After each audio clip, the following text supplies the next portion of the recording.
dili sayon ang pag-declare og usa ka dogma or tawag ko na itong ex-cathedra declaration sa atong simbahang Katoliko. Kay kini pamalandungan og maayo sa tanang mga theologians o mga philosophers o sa mga holy persons.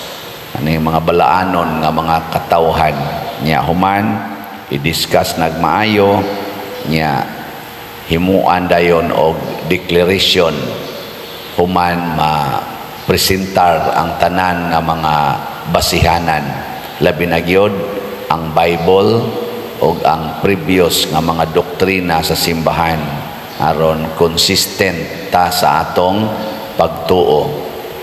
Mao na nga naamas Bible nga si Maria nahimong inahan sa Dios, dili man sad pwede nga ang Dios mosulod sa tiyan sa usa ka tawo nga dili limpyo, kay ang Ginoo perfect man, limpyo man. So doon na sa taygi himuan og dugma nga Immaculate Conception. Unya kay ang lawas ni Kristo ug ang iyang kalag, ang iyang espiritu misaka mas langit nya kadtong lawas nga gigamit ni Kristo, lawas man to nga gikan ni Maria. Sa ato pa si Maria sad misaka sad ngadto sa langit, ang ayan sad nga ang iyang lawas nga gigamit dinhi sa kalibutan makasulod sa langit. So doon na ro'y duha ka lawas nga gikas kalibutan nga tuan na ro sa langit, ang lawas ni Maria ug ang lawas ni Jesus. Pero kita kay nakasa man ta original sin o personal sins, malata gining atong lawas dinhi na lingay mong tupad ingnawa na gyud paglaom malata ra gyud na imong lawas ingna kana bang lawas nga ato rong gigamit malata ra gyud ni. Pero si Maria o si Jesus sama sad nato miagi pod sa kamatayon namatay gid sila ba, pero pagbangon nila dili espiritu ra ang nibangon, ang lawas gyud mao inibangon kay mo'y gidang adto sa langit. So pagkanindot no karon unsa may atong paglaom, unsa may paglaom nga atong batunan nga kinahanglan maningkamot ta nga ang atong kalag malimpyo aron musaka nis langit. Kay matud pasad ni San Pablo ba to or San Pedro nga ang atong lawas mahibilin din hisyuta, pero inigabot na to sa langit suluban ta og bag-ong lawas, dili gikan din sa kalibutan, gikan dito sa langit isulob. Pero niingon sad si San Juan Mantingalito sa iyang suwat nga dunay suluban og lawas pasabot na bag-o ang lawas aron ibutang sa langit, doon na sa suluban og bag-ong lawas aron isugbas impierno. Ana pasabot kining lawasa malata dinhi na bag-ong lawas didto, pero dili necessary nga gisuluban kag bag-ong lawas aron malangit lang yun. Naa sa di ay suluban og bag-ong lawas aron maimpierno. Ilaing lingi sa imong tupad ing naasa ka nimo gustong mupuyo sa impierno o sa langit. Napuyo ka sa impierno o langit. Sayon ra kaayo para malangit ta, sundo nato ang kinaiya ni Maria. Bahala nagdili perfect, sundo nato. Ug unsa may iyang kinaiya, una sa unang pagbasa, iyang gianak ang Ginoo. Gianak niya ba ang bata? So kinahanglan dili ta mahadlok na manganak og bata. Saan? Lingi ay mong tupad na okay ra nimo manganak kag bata. Oy, karon ang kalibutan hadlok na kayong mga anak.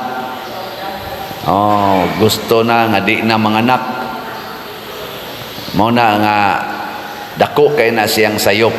O kanang mga tao nga dili na gustong mga anak, matud pas unang pagbasa, na nakaon na sa dragon. Labi na ginang mag-abortion, kanang maggamit o mga pills, naggamit o mga sana kondom, gikaon na yawa kay ang yawa di ay mag-atang day na siya aron iyang tukbon ang bata nga matao. Mag-atang ba? Muna kay si Maria willing magkaing mga anak, giprotektahan sa Ginoo ang bata nga iyang gianak. Malagingon ana ang atong equation sa atong kinabuhi dinis kalibutan. Nga sundo nato unsay kabubuton sa Ginoo. Og paanakon kag usa ka bata, thank you Lord. Paanakon kag usa ka dosinang bata, praise the Lord. Nyag paanakon kag 15 ka buok bata, saman sobra naman ni Lord. Ayaw pag inana. Unsa man isulti gihapon nga praise and glory to God. Unya wa gyud ka paanak ka. Unsa may isulti? Your will be done. Ana si atong buhaton. Pero ang pagpaanak sa Ginoo dili lang biological. Ang pagpanganak o Ginoo must be spiritual.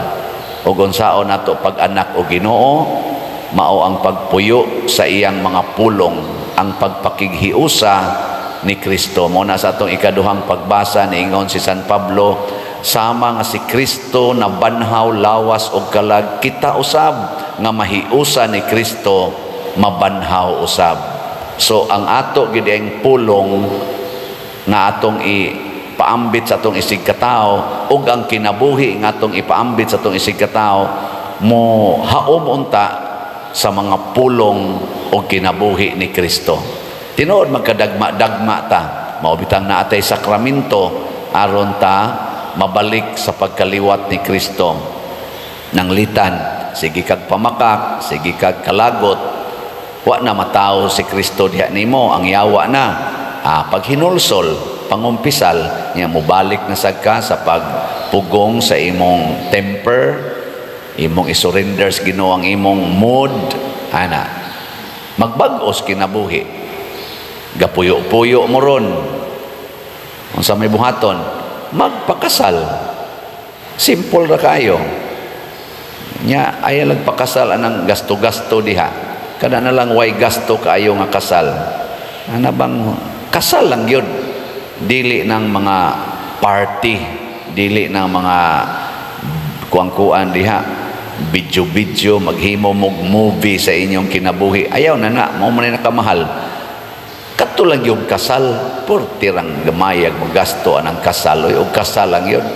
Kana lang ba haron malimpyo gyud. Nya nagkabit-kabit mo, kabit-kabit unsa may buhaton? Magbuwag. Buwag. Kasimpol ra na, ikasakit man pa der. Mao lagi na, muantos gyud ta. Ang mahal nga birhen gani matud pas unang pagbasa, nagtiyabaw sa kasakit. Nagtiyabaw ba sa kasakit?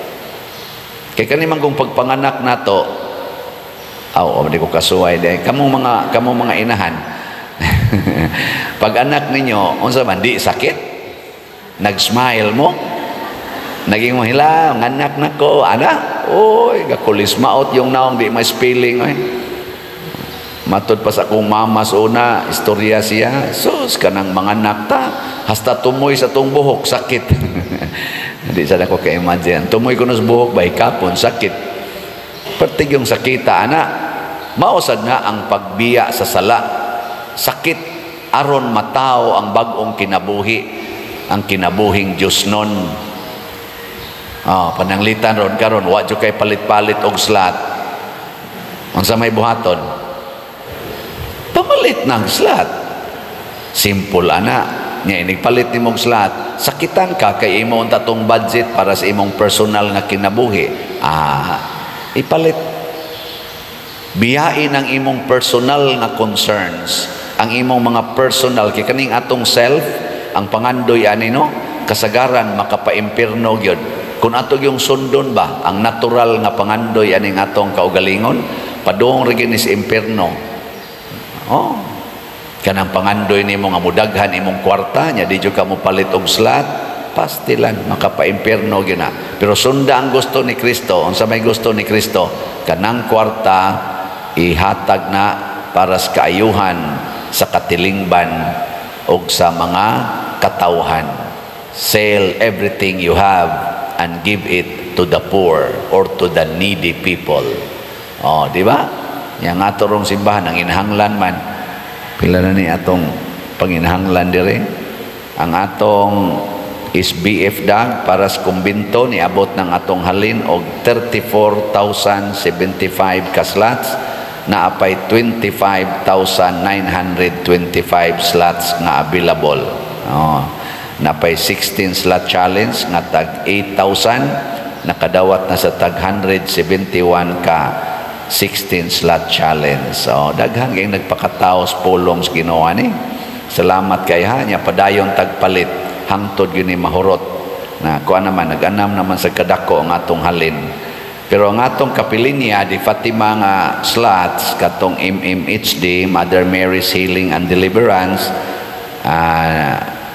niabot ng atong halin og 5,740. 260 na lang yun ka slots ang kuwang siya rog di ni nato mahurot rong si Manaha 260 kajutay ani tag 1,000 per slot nya gusto mong challenge na ani say 20 slot challenge nga tag 20,000 per challenge. Sige ato ning hotdog palit aron mataw ang pulong sa Ginoo mahimong tao ba kanang moingon bitang Ginoo nga ayaw higugmaa ang kwarta higugmaa ang Dios. Oh di ba ang pagtabang nato sa simbahan mao'y atong pagpakita na kita nahigugma sa Dios labaw sa paghigugma sa kwarta.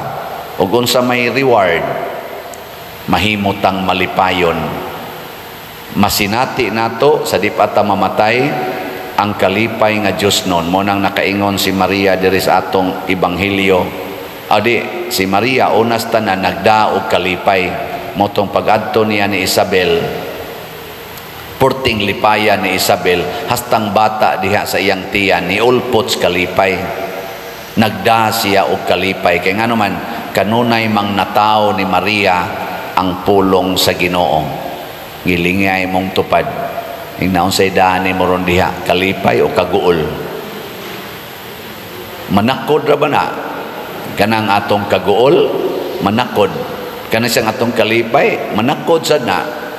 Bisag dili pa ka musulti basta ang imong kasing-kasing naguol na hadlok manakod gid na. No, mailhan man na si imong naong mo gawas man gid na siya. Moto si Maria naka-express pod siya nganong nagdaa siya kalipay tungod di ay kay matod pa niya diri nagdaig ang akong kasing-kasing sa Ginoo og nagmalipayon ang akong kalag tungod sa Dios nga akong manluluwas kay naghimog dagkong mga butang ang Ginoo balaan ang iyang ngalan. Kana nga pagkaamgo ni Maria ba nga gihimo siyang inahan sa Dios biologically dako kay na nga butang niya ang kasing-kasing di ay og kalag ni Maria nagsigi og daig sa Ginoo. Kinsa may inyong sigihagdaig kada adlaw ang Ginoo o ang inyong naong? Ug magsigi na lang kag tan-aw anang samin, magsigi na lang kag tan-aw anang samin, tuyok-tuyok anang samin, kinsa may imong gidaig? Ha? Ang imong kaugalingon. Magsigi na lang kag pamalit anang para ibutang sa imong naong, para imong isulob. Sige kag pamalit concern kay kaanang mga style sa isulob, kanang mga accessories diya sa imong naong o sa imong mga lawas. Kinsa may imong gidaig? Ang Ginoo o imong naong? Naong. Nya asa man kapadong nga kanang imong gidaig malata ra man na. Asa man kapadong? Padong kas impierno. Gikatapos ang lingi sa imong tupad. Ing nasugod karon, ikaw na'y akong daygon. Di ba ing nasugod karon, ang Ginoo na'y atong daygon. Na'y sakto. Manindog na ta.